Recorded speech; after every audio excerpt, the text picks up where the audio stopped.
Welcome to the deep dive. Have you ever found yourself in a professional setting? Maybe you're drafting an email to a client, yeah, or sitting in a high stakes meeting, or even going through a job interview day, and you felt like the English you knew, it just wasn't quite clicking. Like there was this other layer to professional communication you hadn't quite figured out, a kind of hidden language maybe that seemed to open more doors. Well, today we're going deep on exactly that. Our mission for this deep dive is to really demystify business English, what it actually is, why it's not just, helpful, but pretty much essential for speeding up your professional success, and how getting the hang of its nuances can genuinely set you apart in any workplace, really anywhere in the world. We're drawing a lot from Mastering Business English for Professional Success. It's a great resource, kind of our roadmap here, laying out some really practical, powerful tools that can actually make a difference. So what's in it for you, our dedicated listener? Well, it means getting a real edge, communicating with much better clarity, more confidence, and having a real measurable impact. Get ready to polish up that professional voice. Okay, let's kick off with the basics. What is business English, actually? When you hear that term, it's easy to think of something really dry, maybe overly formal, packed with jargon nobody understands. But, that picture really misses the point. It's actually a much more strategic and subtle way of communicating. Exactly. And to really get business English, don't think of it as a whole new language. It's more like a specialized dialect. It's a kind of English specifically shaped and used consistently in professional, formal settings. It's not about memorizing a huge list of obscure words or trying to sound like you swallowed a textbook. Not at all. Instead, it covers a unique set of vocabulary, yes, but also a distinct tone-balancing authority with being approachable, specific phrases that act like efficient shortcuts in communication, and a polished set of interpersonal skills all geared specifically for the workplace. The real difference from, say, conversational English or even academic English, it boils down to purpose. Academic English often aims for exhaustive detail, theoretical precision. Conversational English thrives on informality, personal connection. Business English, though, its focus is laser sharp. Be exceptionally clear, consistently polite, subtly persuasive, and importantly, confidently assertive within that business context. It's about communication that doesn't just pass on info, but actively drives professional results, encourages teamwork, and builds lasting relationships. It's all about efficiency, impact, and a sort of shared understanding of professional ground rules. That difference is huge. It really is the working language, the lingua franca of global business. Think about how vital it is across the different fields. You've got high-stakes finance, where every single number, every clause in a contract needs absolute precision. Then there's marketing, right, where persuasive language can literally make or break a campaign. In tech, it lets complex problem-solving happen across international teams. And customer service, clear, empathetic communication can turn a complaint into loyalty. It really can. Even in international trade, where massive deals depend on how clear a proposal is, business English isn't just a nice to have. It's the oil that keeps the gears of global commerce moving smoothly. It prevents friction, speeds things up. It's really about enabling people to work together effectively, no matter their first language or where they are. And if you zoom out, look at the bigger picture of global communication, the strategic need for business English. It's undeniable.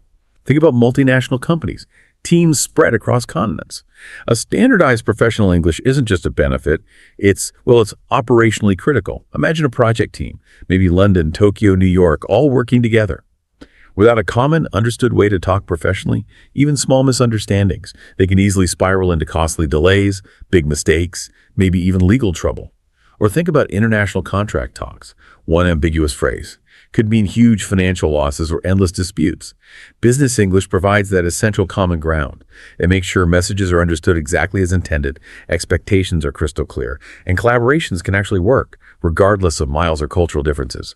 It carefully reduces the practical, often very expensive risks of miscommunication on that global scale. It lets businesses run smoothly, cohesively across borders. It sort of creates a shared mental shortcut, allowing for quicker understanding of complex stuff and easing the burden of interpretation for everyone involved. Okay, so if business English is this specialized strategic communication tool, what are the actual pieces you learn when you dive into it?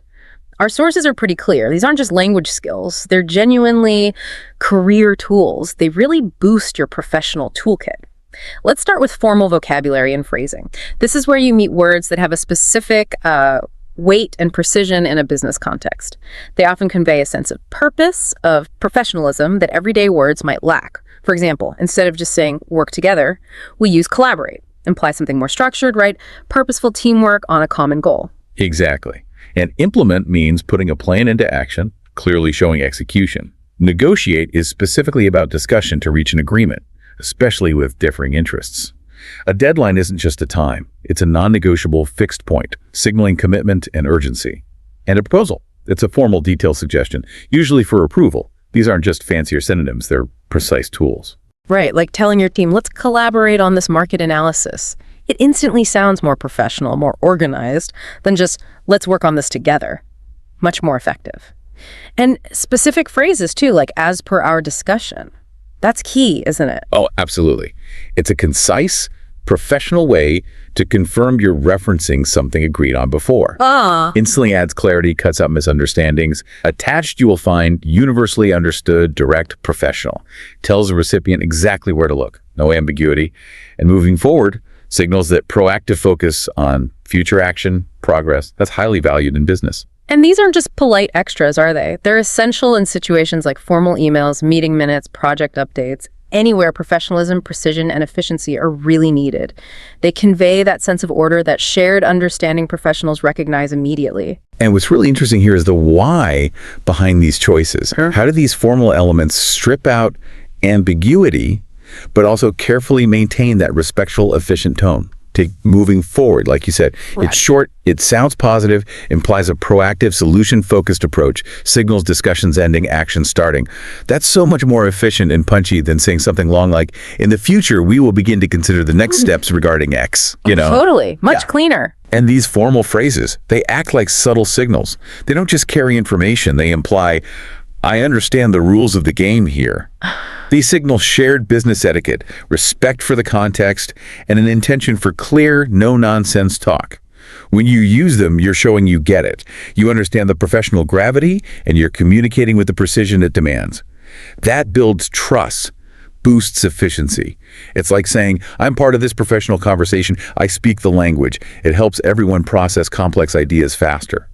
The danger, though, is trying to shoehorn these phrases in where they don't fit, or using them wrong.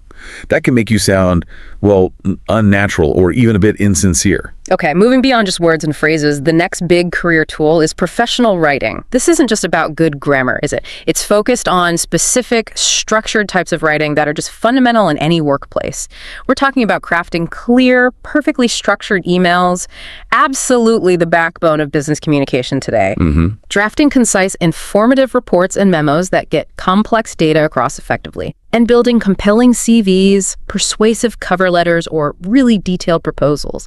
The structure in these documents, you mentioned this before, it's incredibly important. Why is a well-organized email or report so much more effective? Well, think about it. In today's business world, time is incredibly scarce. It's non-renewable.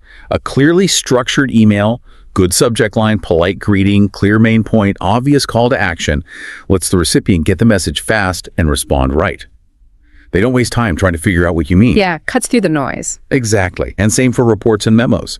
When they're structured well, clear headings, bullet points, logical flow, even complex info becomes digestible, makes decision-making faster, easier. That efficiency, it's a direct result of strong, disciplined, professional writing skills. Makes sense. It's about respect for the reader's time, too. Absolutely. And if we look at it analytically, good professional writing shows much more than just language skill. It demonstrates meticulous attention to detail, a real commitment to clarity, both absolutely vital in any high-performing business environment. And what's really crucial to grasp here is that written communication leaves a permanent record, a lasting trace. Right. Every email, every report. Precisely. They become documents that can be referred back to, reviewed, even legally examined months or years later. That permanence makes precision non-negotiable. Think about the common pitfalls. A vague subject line so your email gets missed. No clear call to action, leaving the reader confused. Tailoring content badly for the audience. Oh yeah, I've seen that happen. A poorly worded email. It could easily lead to critical misunderstandings, conflict, missed deadlines, maybe even big contract issues. On the flip side, well-written documents. They convey competence, thoroughness, reliability, unmistakably. They show you've thought through your message, you respect the recipient's time, and you're serious about the business. That care in writing directly builds your reputation as reliable, trustworthy, someone people can count on. And more than that, effective professional writing anticipates the reader's questions, their potential objections. It means understanding their likely concerns and addressing them upfront in the text, turning potential friction into clarity. That's strategic foresight. That's a sign of truly advanced professional communication. Okay, switching gears now to spoken communication. This is another vital skill. We're talking key areas like giving impactful presentations, participating effectively in meetings, and mastering the etiquette for phone and video calls, which is huge now. So how does business English specifically help you in these live, often high-pressure, very visible situations? Well, picture this. You're presenting a crucial proposal to senior stakeholders. It's not just the info you share, it's profoundly how you deliver it. Using precise vocabulary, projecting confidence and authority in your tone, structuring your points logically, all things strong. Business English helps with that, can be the decider. The difference between a presentation that lands flat and one that truly persuades, informs, and drives action. Makes a big difference, yeah. And in team meetings, too. Being able to state your ideas clearly, to agree respectfully, or maybe more importantly, disagree respectfully. That's a tricky one sometimes. It is. And being able to summarize action items concisely. That lets you contribute meaningfully, be seen as a valuable team member, not just another person in the room. And don't forget phone and video calls. Clear pronunciation, using the right opening and closing phrases, managing the conversation flow professionally ensures your message gets across effectively, even without all the visual cues. So it's about presence as much as content. If we connect this to the bigger strategic picture, yes. Consider the deep nuances of spoken communication. How does using polished business English build not just confidence, but real authority? Whether you're leading that big presentation or just adding a key point in a discussion, it's way more than just avoiding grammar mistakes. It's tied to your vocal delivery, your pacing, how you use intonation strategically, how clear your articulation is. When you combine that control with precise language, it powerfully projects executive presence, composure. Right, that feeling that someone's really in command. Exactly. When you can articulate complex ideas concisely or handle a tough question during Q&A gracefully, confidently, it shows not just language skill, but sharp analytical thinking, keeping cool under pressure. Instead of stumbling or using filler words like or excessively, having practiced professional phrases ready for expressing uncertainty, asking for clarification, even challenging a point respectfully lets you keep that professional demeanor intact. So the key question is, how does this controlled, confident, polished way of speaking fundamentally shape how others see your capabilities, your leadership potential, your reliability? It sends a clear message. You're in command of the information, the conversation, and crucially, yourself. That's incredibly powerful and respected. And, effective spoken business English also requires active listening, not just hearing, but processing, asking clarifying questions, giving those verbal nods like, or I see, to show you're engaged. All right, so it's two-way. Definitely. Techniques like bridging, linking a tricky question back to your main message, or summarizing what you heard, those really elevate your presence in a conversation. Got it. Okay, and the final skill in our toolkit, politeness and tone. This is where business English gets really interesting, you said, turning basic courtesy into a strategic tool. Yes, precisely. It involves the sophisticated use of indirect language. For example, asking, would it be possible? Instead of a direct command like do this. It includes learning to apologize and clarify politely, with grace, and mastering how to give constructive feedback that helps people grow rather than making them defensive. So how does politeness become strategic in business? It sounds maybe a bit counterintuitive. Well, it's not just about being nice or dodging conflict. It's about proactively building stronger collaboration, carefully preventing unnecessary friction, and diligently building solid, lasting professional relationships. Think about it. A direct command might get a task done quickly, sure, but it can often create resentment, stifle creativity, damage morale over time. Yeah, nobody likes being ordered around. Right. An indirect request, though, shows respect for the other person's autonomy, their workload, their time. It makes them much more likely to cooperate willingly, even enthusiastically. This subtlety is especially vital in cross-cultural situations. Directness can be seen as blunt, even rude in some cultures, risking offense and communication breakdown. Politeness bridges that gap. It makes sense. It's about the underlying psychology. Exactly. It delves deep into the psychological impact of tone and delivery. Why is indirect language often so much more effective than direct commands for collaboration? Direct commands can feel confrontational, maybe dismissive, even accusatory. They naturally trigger defensiveness, resistance. Indirect language, on the other hand, cleverly frames requests as options, as collaborative possibilities. It invites participation rather than demanding compliance. It masterfully creates an atmosphere of mutual respect, which is absolutely fundamental for effective teamwork, innovation, and sustained productivity. So it smooths the way for getting things done together. Yes, and this leads to that critical question every professional should ask themselves. How does constructive feedback, delivered politely, lead to growth instead of defensiveness?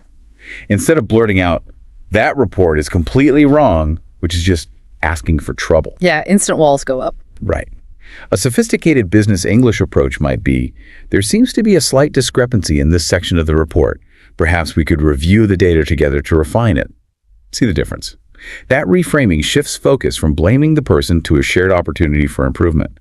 It makes the recipient much more open to the feedback, turns a potential fight into a collaborative learning moment. It allows for tough critical assessment without wrecking relationships or morale. It promotes continuous improvement without all the emotional drama of blunt criticism. That truly is strategic politeness. It ensures relationships stay strong, maybe even get stronger, even when difficult conversations are necessary. It builds what we call psychological safety in a team. People feel safe to share honest feedback, even innovative ideas, without fear. That makes organizations much more resilient and adaptable. Okay, let's look at some real-world comparisons now. These really highlight the difference between everyday English and business English. It's not just what you say, but how you say it. The delivery, the tone, the phrasing choices, they transform a casual statement into something professional, impactful. It's all about managing perception, isn't it? Absolutely. Perception is reality in many professional contexts. Let's walk through these examples from the source material. First one, scenario 1, requesting a report. In casual English, you might just say, I need the report. Direct, clear, sure. But in a professional setting, that can sound abrupt, maybe demanding, like you don't respect their time. It lacks finesse. The business English version. Could you please send me the report by end of day? Big difference. Huge difference. Adding, could you please, instantly makes it polite, respectful. And specifying by end of day gives a clear deadline without sounding aggressive. It manages expectations professionally. It's not just adding words. It's signaling respect for their time, their position, making a clear, actionable request that avoids friction. Fosters cooperation, not just compliance. Exactly. And what's fascinating is how this delivery makes the message more polished, polite, and professional. It's not just surface-level manners. It taps into those subtle power dynamics, the building of goodwill. When you use could you please, you're actively acknowledging their agency, their workload. You value their effort. It's not just a demand. This minimizes friction, maximizes cooperation. Because they feel respected, they're more likely to respond positively, promptly, willingly. It's an investment in the long-term relationship beyond just getting this one task done. It builds that foundation of mutual respect. Okay, scenario 2. Expressing lack of understanding. General English, I don't understand. Again, direct, but maybe sounds abrupt, could imply it's the speaker's fault for being unclear or maybe makes you sound a bit lost. Right. You can put the other person on the defensive slightly. Business English approach. Could you clarify that point? Or, I'm not quite clear on that. Could you elaborate? The impact is totally different. These phrases subtly shift the focus. You're politely asking for more detail, not just saying, you weren't clear. Yes, could you clarify? Right. Implies you're trying to understand, and could you elaborate? Shows you want deeper insight. It shows you're engaged, willing to learn, committed to getting it right. It fosters a more productive, collaborative chat rather than just admitting confusion. Precisely. The business English versions here are about active participation, collaborative problem solving, not just confessing you're confused. By asking for clarification or elaboration, you're signaling you've engaged with the info and now need help bridging a specific gap. This shows professionalism because it reveals a proactive, analytical approach. It ensures accuracy, prevents costly mistakes later. It skillfully avoids any perception of incompetence. Instead, it frames the need for more info as a joint effort for mutual understanding. This really helps overall efficiency by stopping bigger errors that could stem from unaddressed confusion, reinforces your image as thoughtful, detail-oriented. And the last one, maybe the trickiest, scenario 3, pointing out an error. General English, the gut reaction might be, that's wrong. Oof, yes, very blunt. Super confrontational, accusatory, almost guaranteed to make someone defensive, right? Could really damage morale, relationships. Absolutely, it's rarely productive. The business English equivalent. It's like a masterclass in diplomacy. There seems to be a discrepancy. Let's double check the numbers. So much better. It's incredibly powerful, isn't it? Instead of accusing, it introduces the neutral idea of a discrepancy. Fact-based, no blame. Focuses on the data, not the person. Then it proposes a collaborative solution. Let's double check the numbers. That implies shared responsibility for finding the truth, not assigning blame. It keeps the working relationship positive, cooperative, while still addressing the critical issue effectively, professionally. Focus on the problem, not the person. This example perfectly highlights the huge power of subtle phrasing. When you choose, there seems to be a discrepancy, you're deliberately not attacking the person. You're objectively identifying an issue with the data or the process. It's an invitation for a joint effort to review and fix it. This strategic approach minimizes friction, maximizes cooperation. Crucially, it preserves the other person's dignity, their professional standing, while ensuring the error gets fixed without all the emotional fallout. What's truly fascinating is how these small language choices have such a big impact on team dynamics. They foster that psychological safety we talked about, where people feel comfortable addressing issues, even sensitive ones, without fear of being attacked or humiliated. That trust, that openness, is absolutely critical for effective teamwork, continuous improvement, real innovation. And if we extrapolate a bit, think about the long-term impact of consistently using this polished, sophisticated business English. Imagine someone who always uses these more professional, polite, strategic versions. Over time, they're seen as thoughtful, respectful, reliable, competent. They build a reputation for clarity, diplomatic skill. That makes them easier to work with, yes, but also more trusted by colleagues, clients, senior leaders. It builds credibility. Immensely. This consistent demonstration of professional conduct builds deep trust and respect. It's not just about smoother daily interactions. It systematically opens doors to leadership roles, high-profile client work, key international projects. Because you're seen as someone who can represent the company effectively, navigate complex situations with grace, precision, and strategic mind. It's basically a fundamental investment in your personal brand in the professional world. Sets you apart as someone who understands how to influence and lead effectively. Okay, so we understand what business English is, how it refines communication. But the next big question is where? Where will you actually put these skills to use day to day? Let's look at the common situations where mastering business English isn't just nice, it's absolutely essential for success. These are the arenas where your polished communication can really shine and make a difference. First up, often the first hurdle, job interviews. This is frequently your very first and maybe most critical professional impression. It has to land well. You need to articulate your strengths, your past experiences, your career goals clearly, concisely, and with real conviction. That first impression counts for so much. Think about that classic question. Tell me about yourself. In business English, you don't just ramble. You structure your answer strategically. Highlight relevant experience, quantify achievements if you can, clearly state your ambitions, all delivered confidently, professionally. Right, it's your elevator pitch, essentially. Exactly. It's not just sharing facts, it's demonstrating your fit for the corporate world, your understanding of professional norms, your maturity right from the start, presenting yourself as a strategic asset. And what's really compelling here is how your business English in an interview does more than just convey information. It powerfully signals your professionalism, your fit for their specific corporate culture.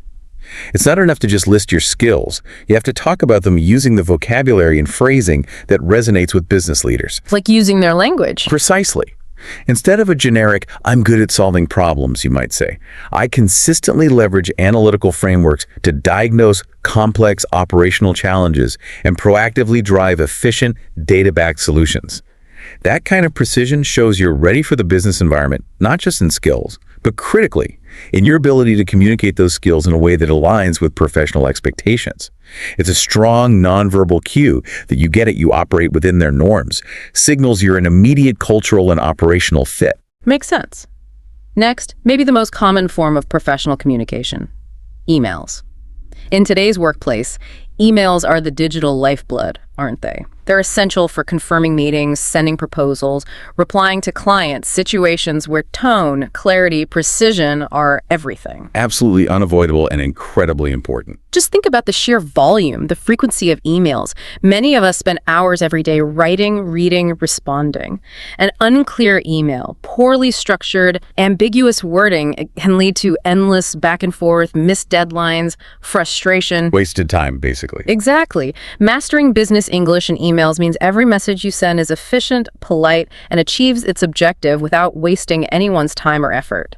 It streamlines things for everyone, optimizing digital chat for impact, minimizing friction. And if we connect this to the bigger picture, strategically, emails often serve as the formal, written record of decisions, commitments, agreements.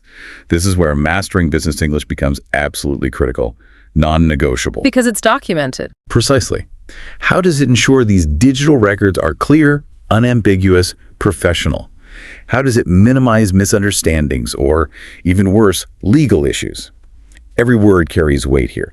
Ambiguous phrasing, forgetting a key detail, the wrong tone can escalate quickly, from a small mix-up to a major contract dispute. Wow, yeah. Conversely, emails written with precise business English create an undeniable audit trail, a clear, documented history you can refer back to accurately. This clarity prevents those frustrating he said, she said situations, ensures the digital paper trail is perfect, reinforces accountability, transparency, protects everyone involved in complex deals. It shows you value integrity. Right. Okay, after emails, let's talk about meetings and presentations, more dynamic situations. These are interactive arenas where your command of business English really lets you shine. You need that ability to express complex ideas clearly, to state your view while respectfully agreeing or disagreeing. And summarizing action items to drive things forward. Exactly. Imagine presenting a key strategy to a big audience or adding a critical point in a high-stakes discussion. Having the right vocabulary, structuring your arguments persuasively, projecting confidence, all honed through business English practice lets you command attention, get your message across persuasively, guide the conversation to results. It's about real-time influence. And this raises that really important question for teamwork. How does polite, structured, strategic business English help discussions stay productive, even when people strongly disagree? In a meeting, it's not just about having an opinion. It's about expressing it in a way that invites discussion, constructive debate, collaboration, not confrontation or defensiveness. How do you do that? Using phrases like, I understand your perspective on this, and I'd also like to offer an alternative approach for consideration. It allows disagreement without being dismissive. Okay. Acknowledging first. Yes. Or using the yes and technique, acknowledge their point before building on it. It helps steer conversations towards actionable outcomes by ensuring different views are heard, understood, and integrated into collective decisions. Good business English in meetings ensures the conversation keeps moving towards a tangible goal, avoids getting stuck in unproductive debates, circular arguments, or personal attacks, fosters real collective intelligence. Okay, and finally, networking and small talk. This is often underestimated, isn't it? Building professional relationships. Hugely underestimated, but incredibly powerful. Whether it's at an industry event, a casual coffee, or even interactions on LinkedIn, saying the right thing in the right way can have a huge impact.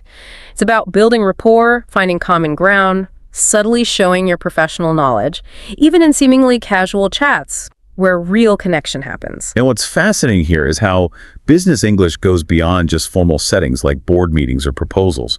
It's not just for the boardroom. How does using appropriate language and tone in casual professional settings help build rapport and open doors for future collaboration? Yeah, how does that work? It's about being able to pivot smoothly from general chat to a more focused professional discussion. For example, starting friendly with, "How was your weekend?"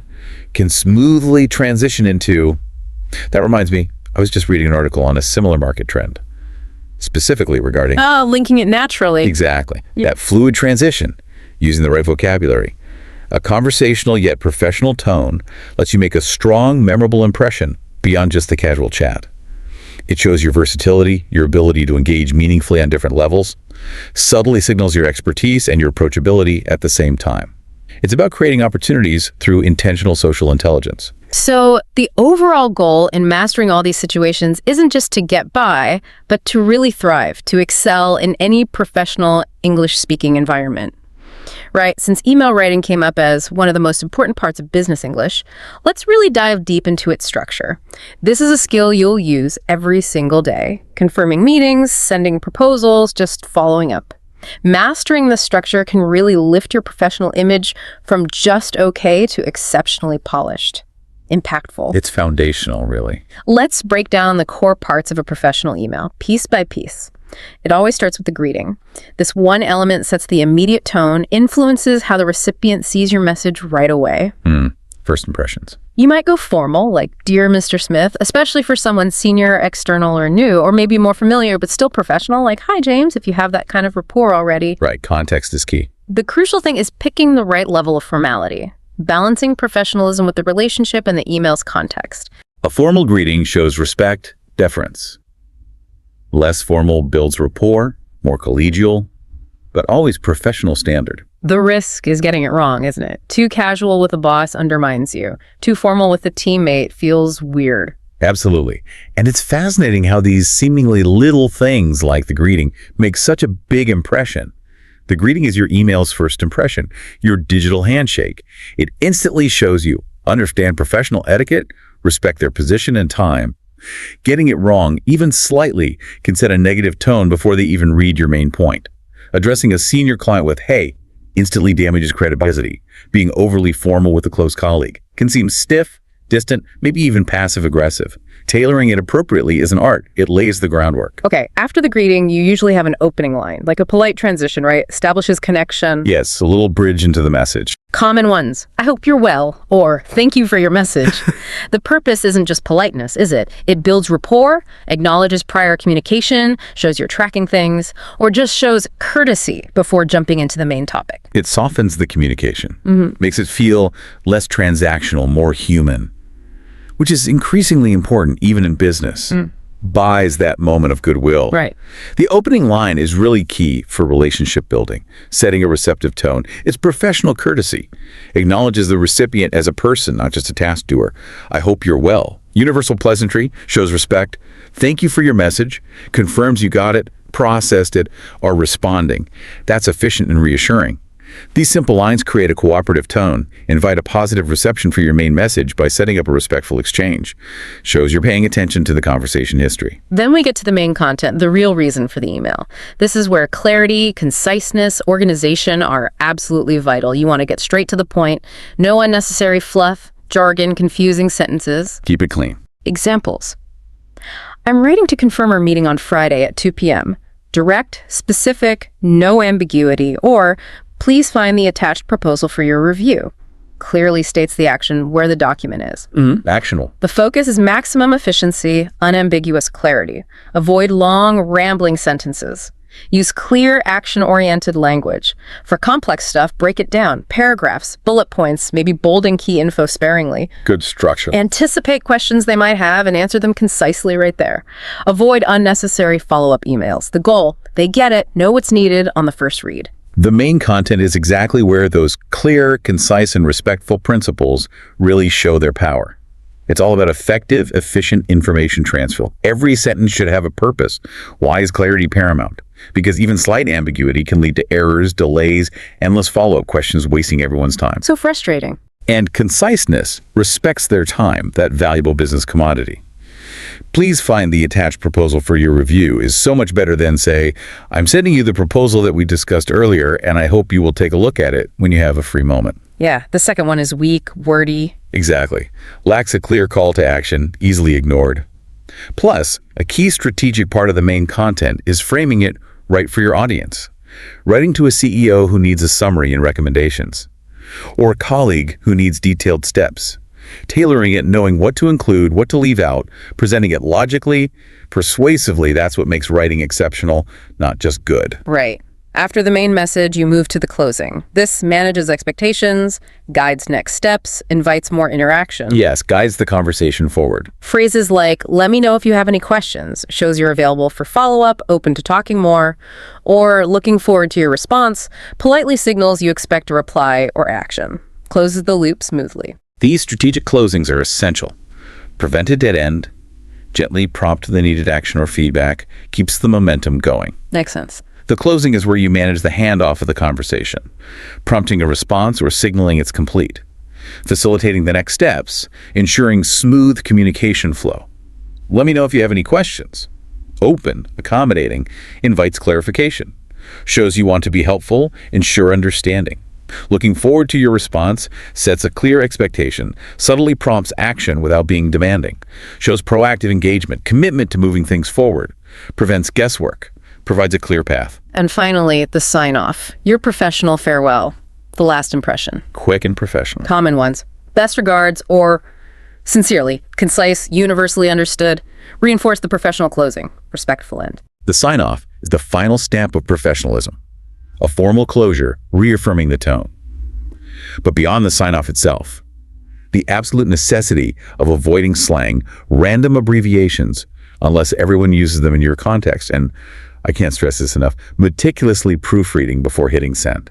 That's paramount. Oh, the proofreading. Yeah, so A important. well-structured email, clear, concise, respectful, combined with a quick, thorough proofread, shows impeccable attention to detail, signals your thorough professional value their time. It's these little things, proper grammar, spelling, consistent format, using CCBCC correctly, that together make a huge, big impression. Reflect positively on your competence, reliability. Even one typo or a badly managed CC list can subtly undermine your credibility, create friction. Always double-check attachments are actually attached before sending. Think about reply all. Etiquette, don't flood inboxes unnecessarily, and craft clear, descriptive subject lines helps people prioritize. These elements are just as critical as the main content. Okay, understanding what business English is and how it works. Great start. But how do you actually build these skills? Strengthen them every day. Make them automatic. It's not about just waiting for a course, right? It's about weaving practice into your daily routine. Let's talk practical, actionable strategies you can start using right now. Yes, active practice is key. First strategy, actively listen to business podcasts. Find ones like the Daily Business English, BBC Business Daily, or series on LinkedIn Learning. Why is active listening so crucial? It uniquely trains your ear, helps you internalize the right tone, common phrases, the natural rhythm of professional chat. You absorb the patterns. When you actively listen, you're not just getting info. You're watching how proficient speakers structure arguments, express complex opinions elegantly, manage discussions in a business context. You pick up subtle politeness, where they put emphasis, the clarity needed for spoken business English, trains your ear to recognize and eventually reproduce these patterns. And what's genuinely transformative here is how listening consistently to these sources tunes your ear to the rhythm, the specific vocabulary, the conventions of business talk, makes you more instinctively attuned to professional styles. It's about building an intuitive, almost subconscious feel for how ideas get across effectively, efficiently in that corporate world. You'll notice how good presenters transition smoothly, how experts back up claims with evidence, how interviewers phrase tough questions politely. This kind of active immersion, combined with conscious observation, helps you internalize the structures, the patterns, makes them feel much more natural when it's your turn to speak. You start anticipating phrases, recognizing strategies, even hearing subtle inflections. Helps comprehension and fluency, lets you react more naturally in real conversations. Makes sense. Next, equally important for building vocabulary, read business articles regularly. Top sources like Harvard Business Review, Forbes, Bloomberg, Wall Street Journal, great choices. How does reading help expand vocabulary and understand how arguments are built in a business context? Well, these publications feature articles by top business leaders, economists, experts. They use the precise, persuasive, analytical language of the corporate world. As you read, you naturally encounter new vocabulary in context. You see how complex ideas are presented logically, how arguments are backed by data, examples. So it's learning by seeing it used. Exactly. This practice broadens your language range, yes, but crucially, it also sharpens your critical thinking about business topics, makes you more informed, articulate, insightful, able to contribute meaningfully to high-level discussions. Right, it's content plus language. And if you connect this to the broader intellectual picture, reading diverse business articles exposes you to many different viewpoints, complex case studies, intricate concepts, helps you not just with language, but fundamentally with critical thinking about business itself. It's way more than just learning words. It's understanding the discourse, the debates, the frameworks, the challenges. You learn how leaders analyze market trends, plan for growth, navigate ethical issues. This deeper engagement means you're absorbing the ideas behind the language too. That's crucial for truly understanding, participating in, and influencing professional discussions. It lets you speak not just correctly, but intelligently, with analytical depth, strategic awareness about key business matters. Okay, third actionable strategy. Daily writing, consistent practice. Actively practice drafting emails, summarizing meetings, composing LinkedIn posts. The importance of active production, actually using the language. You can't overstate it, can you? You know, it's where the learning really sticks. Reading and listening are vital for input, yeah. But writing forces you to retrieve language, recall vocabulary, structure thoughts coherently, persuasively. It's the testing ground. Exactly. It solidifies understanding, integrates new knowledge, shows you where your weak spots are. Even just a few well-crafted sentences each day, that discipline builds muscle memory for professional phrasing, strengthens your command, makes it feel like an intuitive part of you. So how does that writing practice build muscle memory exactly? Make it feel more natural over time? Think of it like a musician practicing scales or an athlete drilling moves. The more you consciously write, the more automatic the right sentence structures, vocabulary, professional tone become. You gradually spend less mental energy on the mechanics, more on the message itself, its impact, its strategy. This regular active production turns theoretical knowledge into practical, ingrained skill. Makes professional writing less daunting, more of an effortless, habitual expression. Boosts efficiency, confidence, impact dramatically. Fourth strategy, crucial for real-world readiness. Role-play real situations. Practice giving presentations, answering tough interview questions, handling tricky customer complaints. The value of simulating these scenarios is huge. Yes, safe practice ground. It provides a structured, safe space to practice under simulated pressure, to experiment with different phrases, approaches, get comfortable with the vocabulary and etiquette for specific, high-stakes situations. You can do this with a language partner, a mentor, even just record yourself and listen back critically. That iterative process practice, feedback, refine, polishes your delivery, manages nerves, makes you feel way more confident when the real thing happens. And what's really fascinating here is how role-playing lets you experiment boldly with language and delivery in that low-stakes environment. Builds confidence before the real pressure hits. It's a dynamic, safe space for trial and error. You can test opening lines for a presentation, practice handling unexpected questions without real consequences, refine your tone for a sensitive customer call. This deliberate practice reduces anxiety, builds self-belief. By doing it repeatedly, your brain gets used to the language patterns, the emotional control, the professional responses. So when the actual situation comes, your reactions, your words are much more fluid, authentic, impactful. It's preparation that builds real resilience. Okay, last one. Leverage the power of community. Join online business English groups. You can find active communities on Reddit, LinkedIn, dedicated learning platforms.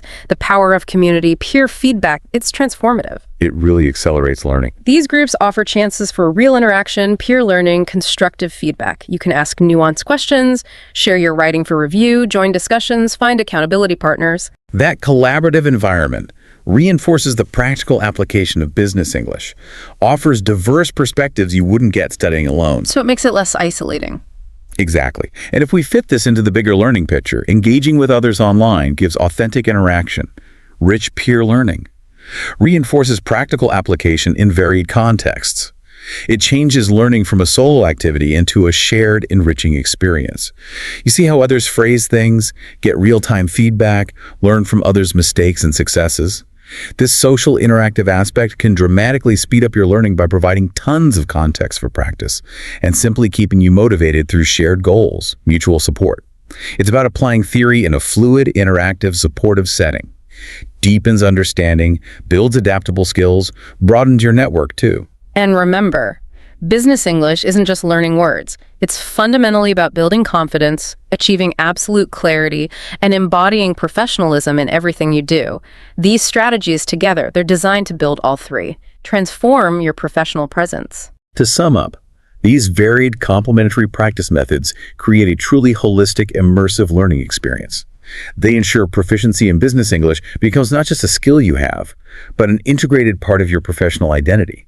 It's not just something on your CV. It's a tangible quality that defines how you communicate, how you're perceived, and ultimately how you influence and lead, directly shaping your career path, opening doors to amazing opportunities. As we wrap up this deep dive, it's crystal clear. Business English is way more than just another skill. It really is your indispensable gateway to global communication, to professional growth.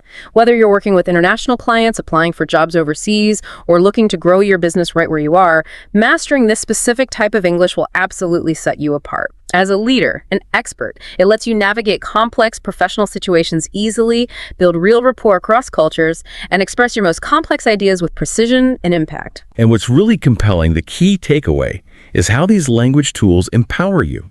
Not just to express ideas precisely, but to craft messages that truly connect. Build stronger professional relationships.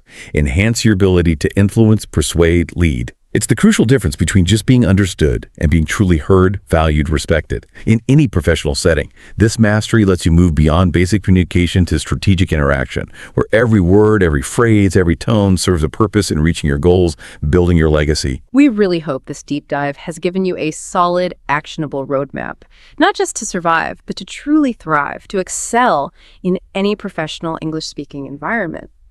The path is clear, the tools are right here for you. Before you go and start putting this into action, here's a final provocative thought for you to think about. What one general English phrase, or maybe a communication habit, do you use regularly that, after listening today, you're now really keen to transform into its more impactful business English version? And maybe more importantly, why do you genuinely believe that specific change will make a real positive difference in your professional life? Mull that over. Let that idea be the very first deliberate step on your ongoing journey to professional communication mastery.